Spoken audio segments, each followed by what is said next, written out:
oftentimes overlooked because it's really only noticeable when it becomes very dysfunctional in things like shin splints, but it's an essential for proper gait.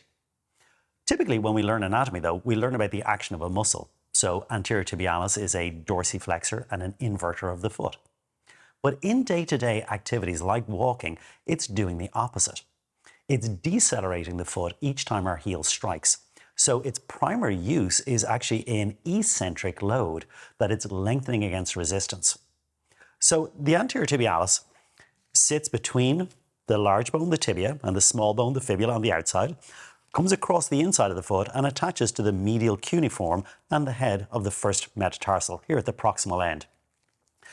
When we use a TheraBand here to mimic the muscle, we can see that as the muscle shortens, it pulls the foot up and in.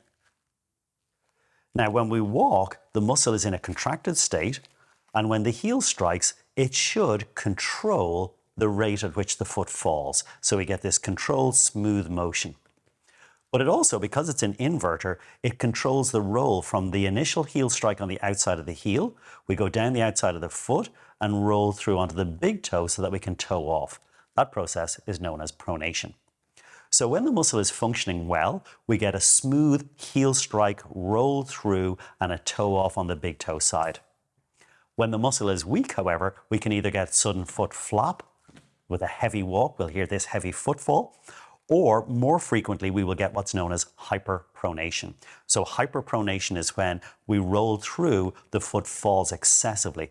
And this will cause a dropping of the arch, as well as an observable, almost like a roll out, an external tilt to the calcaneum. So when we observe clients with a weak anterior tibialis in a standing position, particularly from a posterior view, we'll see that the Achilles looks like it's slightly curved and that the calcaneum is kind of tilted out. A low arch would also be a good indicator of dysfunction in this muscle. Symptom-wise, most people won't tend to notice this all that much until it becomes a problem if they develop something like shin splints, which is really just a dynamic compartment syndrome. Because the muscle is weak and inhibited, its fascia sometimes gets stuck in a long position.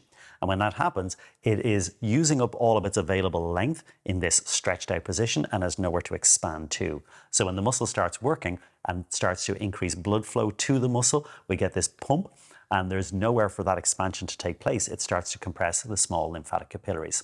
This will result in a buildup of a well-known metabolite, lactic acid. And that gives us the characteristic burn down the front of the shin when we get shin splints.